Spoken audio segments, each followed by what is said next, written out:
Hey guys, welcome back to The Dent Life. My name is Komal, and in this video I'm going to be talking about the 3 reasons I think I didn't get into dental school.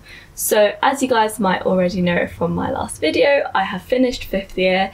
That means I have qualified and I am a dentist now. If you guys have been following me from the beginning, I made a video about myself where I talked about how hard it was for me to get into dental school. I applied 3 times. So now looking back, I'm thinking, what did I do wrong? The reason number 1 is that I only applied to the best or most popular universities. Being a 18-year-old in 6th form, getting the best grades during secondary school and during 6th form, I was really cocky and really confident in myself. I thought that any university I applied to, I'm obviously going to get an offer. And then it really hit me hard because the first time I applied, I was like, I only want to apply to Russell Group universities. I only want to apply to the best ranked universities in the country.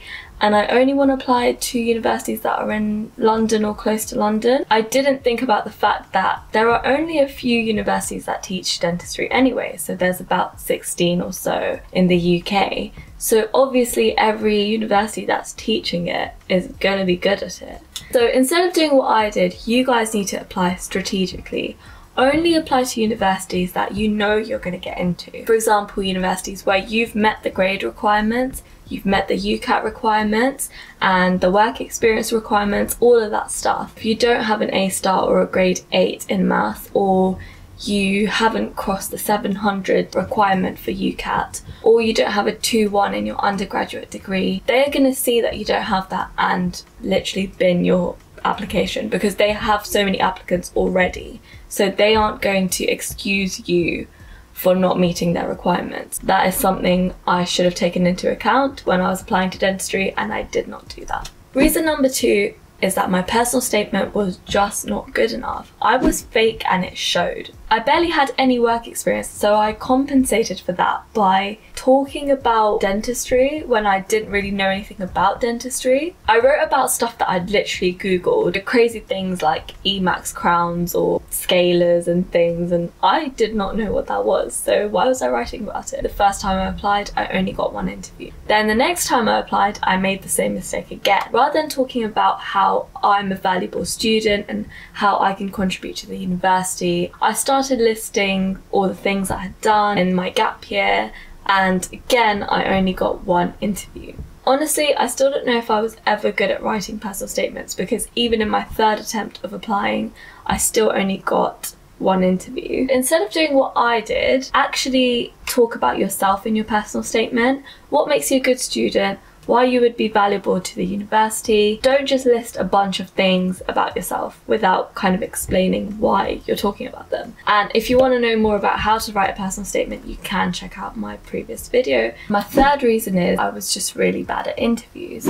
So out of all the applications I did, I got 3 interviews altogether, and I got rejected from 2 out of the 3. So my first ever interview was an MMI / a panel interview. It was kind of a mixture of both. I practiced once with a teacher, a little bit with my friends, and overall I had basically done no practice. I think I was just like, yeah, I think I'll be good at this, and I just turned up. I remember being in the lift and realising that firstly I'm not very prepared, I don't know what to expect, and now I'm just really nervous. So when I got there, I gave very vague answers to the questions I was asked. There were loads of ums and ahs, and I just didn't do very well. Then the year after that, I got invited to an MMI interview, and in my defense, there's not really a proper way to prepare for MMI interviews because you don't know what tasks you're gonna get. And then the 3rd time I got a panel interview, and I actually really worked hard on this one. So I don't know if I'm better at panel or MMI interviews, but I do know that I've worked especially hard on my 3rd interview because I was fed up of just getting rejected. So I called up people that had gotten offers from Plymouth before and just asked them for some advice. I did some practice interviews with some dentists and dental students, and only then did I get an offer. So I do have loads of advice about interviews, but if you guys want to see that advice, click on my other videos. But what I will say to do with interviews is you can't just turn up and hope for the best. And anyone who has gotten an offer by doing that, you are so lucky, because I feel like they can tell who is prepared and who really wants it compared to who's just kind of turned up. So yeah, the reason I made this video is because you guys know that I really struggle to get into dentistry, and I just wanted to motivate you guys by saying there are things you can do to make your application stronger. When I really take a step back and look at it, okay, I had good grades, but they weren't the best grades. I had a good UCAT, I can definitely say that. But my personal statement may not have been good.